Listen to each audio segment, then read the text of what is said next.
Generally ગરમીઓના કારણે ઘણીવાર ડ્રેન્ડ્રફ થઈ જવાના કારણે પોલ્યુશનના કારણે અને ઘણી બીજી મેટર હોય છે કે જેના કારણે વાળ રફ થઈ જતા હોય છે અને વાળ છે તે એટલા ખરતા હોય છે ને કે વાત ન પૂછો.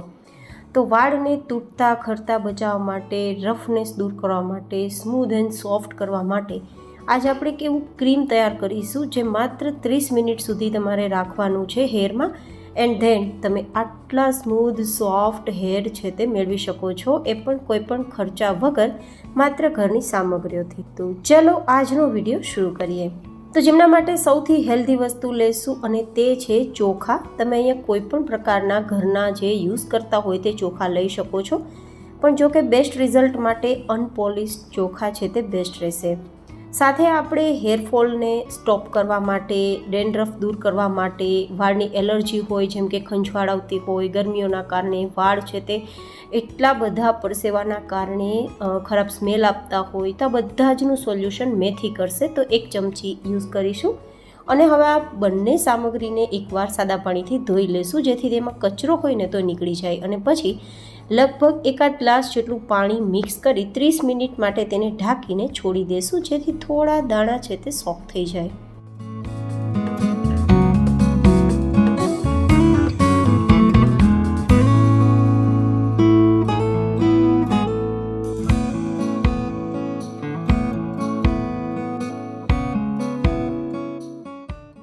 30 મિનિટ જેવો સમય થઈ ગયો છે અને થોડા દાણા સોફ્ટ થઈ ગયા છે.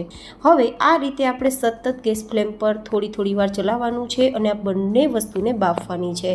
જે રીતે આપણે રાઈસ છે, ચોખા બાફીએ છીએ ને તે જ રીતે બફાવા દેવાના છે. આ રીતે થોડું આપણે 10-15 મિનિટ જેવો સમય આપવાનો છે. જે આપશું તો એકદમ સરસ સ્મૂધ હેર આપણે મેળવી શકશું, એ પણ વિના ખર્ચે.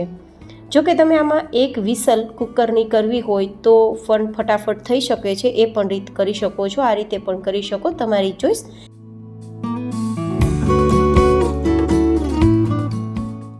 આ રીતે આપણે દાણો ચેક કરી લેવાનો. મેથીનો દાણો અને ચોખાનો દાણો બંને મેશ થઈ જવા જોઈએ. ઇટ મીન્સ ઓવરકુક થાય ત્યાં સુધી, આટલું મેશ થઈ જાય દાણો ત્યાં સુધી આપણે કૂક કરવાનું છે. એન્ડ ધેન તેને નીચે લઈને પરફેક્ટ ઠંડુ કરવાનું છે. જ્યાં સુધી ગરમ હોય ત્યાં સુધી કંઈ કરવાનું નથી. તમે જોઈ શકો છો આમાં બિલકુલ પાણી પણ નથી. આપણે જેટલું પાણી ઉમેર્યું હતું એટલામાં આ રીતે સરસ કૂક થઈ ગયું છે. બિલીવ મી ગાઈઝ, એટલું રિઝલ્ટ મળશે ને કે કદાચ મોંઘા તમે જે સ્પા કરાવો છો પાર્લરમાં તેનાથી પણ વધુ રિઝલ્ટ મળશે, એન્ડ વિના ખર્ચે. એન્ડ બીજા કેટલા પ્રશ્ન જે હેરને લગતા હોય છે, વાળ ખરતા હોય છે, વાળ સફેદ થઈ જતા હોય છે, રફ થઈ જતા હોય છે, ખંજવાળ આવતી હોય છે, ખરાબ સ્મેલ આવતી હોય છે, આ બધા જનું સોલ્યુશન થઈ જશે. આ જે તમને મેં વિડીયો આજે શેર કર્યો છે તે અચૂક કરવા જેવો છે. જે લગભગ તમે વીકમાં 2 થી 3 વાર કરશો ને તો તમારા વાળ કુદરતી સોફ્ટ, સ્મૂધ અને ખરતા અટકી જશે. અને માત્ર પહેલી જ વાર તમે આ યુઝ કરશો ને ક્રીમ, ત્યાં તમારું એટલું સરસ રિઝલ્ટ મળશે ને કે લગભગ 60-70% જેટલો પ્રશ્ન તો પહેલી જ વાર તમે આ યુઝ કરશો ને ત્યાં તમને મળવા લાગશે. પહેલી જ વારમાં જેટલા વાળ ખરવા હશે ને તેટલા ખરી જશે, જેટલા રફ હશે તેટલા નીકળી જશે ને પછી સ્મૂધ સોફ્ટ તમને હેર મળશે. અને જો વારંવાર વીકમાં 2 વાર યુઝ કરીને રેમેડી તો તમને ક્યારેય સ્ટ્રેટનિંગની જરૂર નહીં પડે. હવે આ બધી જ વસ્તુ ઠંડી થઈ ગઈ છે તો મિક્સરમાં લઈ લેશું અને 2 ચમચી દહીં ઉમેરીશું. દહીં છે તે કુદરતી કન્ડિશનિંગ આપે છે, આપણા હેરને સ્મૂધ આપે છે. ઘણા બધાને પ્રશ્ન હોય છે કે દહીં છે વિટામિન C થી ભરપૂર હોય છે તો વાળ રફ ના થઈ જાય, ડ્રાય ના થઈ જાય. બિલકુલ નહીં, વાળમાં એટલું મોઇશ્ચર હોય જ છે. તમે હાથમાં દહીં લેજો, તમારા હાથ ચીકણા થઈ જશે, કારણ કે તેમાં મલાઈનો ભાગ હોય છે જે સ્મૂધનેસનું કામ કરે છે. સાથે ડ્રેન્ડ્રફ ફ્રી આપણા હેર રાખે છે અને વાળના મૂળને મજબૂત કરે છે અને કુદરતી રીતે વાળને કન્ડિશનિંગ કરે છે. તો આપણે દહીં અચૂક ઉમેરવાનું છે અને પછી આ રીતે પેસ્ટ તૈયાર કરી લેવાની છે. હજુ આ પેસ્ટ છે તે આપણું ક્રીમ તૈયાર નથી થયું, મતલબ માત્ર પેસ્ટ જ છે, ક્રીમ નથી. તો હવે આ પેસ્ટને આપણે એક અલગ વાસણમાં લઈ લેશું.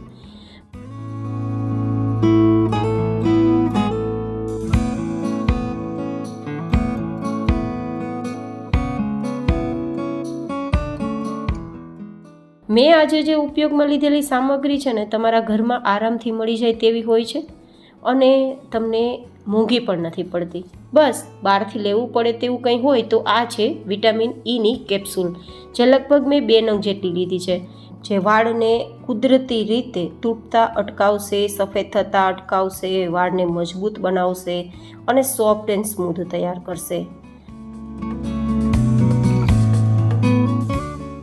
હવે 2 ચમચી જેટલું એલોવેરા જેલ ઉમેરીશું. જો એલોવેરા ફ્રેશ હોય તો તે પણ લઈ શકો, અધરવાઇઝ તમે આ રીતે જેલના ફોર્મમાં પણ તે લઈ શકો છો, જે વાળને સ્મૂધ સોફ્ટ તો કરે જ છે પણ તૂટતા અટકાવે છે, કારણ કે વાળને મજબૂત કરે છે.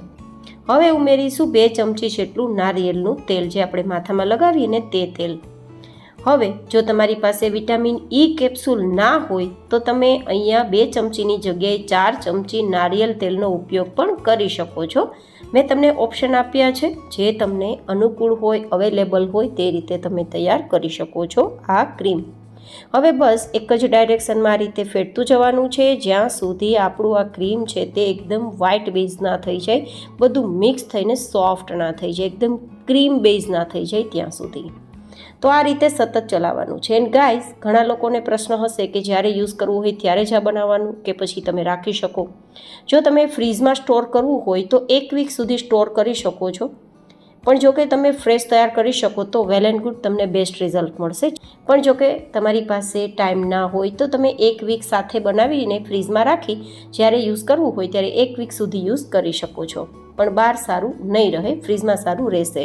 તો હવે આ ક્રીમ તૈયાર થઈ ગયું છે, તો કઈ રીતે એપ્લાય કરવાનું છે? આ રીતે વાળના મૂળથી લઈને વાળના લેન્થ સુધી, જો હું તમને સ્ક્રીનમાં બતાવી રહી છું, હું મૂળમાં પણ લગાડું છું અને વાળની લેન્થ એટલે કે જ્યાં સુધી વાળની લંબાઈ છે ત્યાં સુધી લગાવું છું.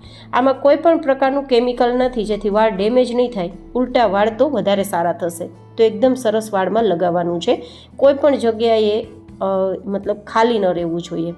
અને લગાવ્યા બાદ માત્ર 30 મિનિટ તમારે રાખવાનું છે. 30 મિનિટ પછી આ રીતે 5 મિનિટ માટે હળવા હાથે મસાજ કરવાનું છે, એકદમ હળવા હાથે, જેથી વાળના મૂળ છે તે મજબૂત થશે, ડેન્ડ્રફ દૂર થશે અને એકદમ જે વાળ રફ હશે ને તે સોફ્ટ થવા લાગશે. હા, જે વાળ નબળા હશે ને તે પહેલી વાર વોશ કરશો ને ત્યારે ખરીને બહાર નીકળી જશે, પણ પછી તે મજબૂત થઈ જવાના કારણે ખરતા અટકી જશે. હવે આ રીતે એકદમ સાદા પાણીથી વોશ કરવાના છે, ગરમ પાણીથી પણ નહીં અને ઠંડા પાણીથી પણ નહીં, નોર્મલ પાણીથી તમારે વોશ કરવાના છે. એન્ડ તમે શેમ્પૂથી પણ ધોઈ શકો છો, પણ એકદમ માઇલ્ડ શેમ્પૂ હોય, જેમાં સલ્ફેટ ના હોય તેવું શેમ્પૂ યુઝ કરીને વાળ વોશ કરશો તો આટલા સ્મૂધ, સોફ્ટ એન્ડ સિલ્કી તમારા વાળ તૈયાર થશે. એકદમ પાર્લરથી પણ વધુ રિઝલ્ટ તમને ઘરે આ રેમેડી કરવાથી મળશે. તો આજનો વિડીયો કેવો લાગ્યો કોમેન્ટમાં જરૂર બતાવજો. ફરી મળીશું એક નવી જેન હેલ્ધી રેસીપી અથવા વિડીયો સાથે. ત્યાં સુધી stay healthy and stay happy.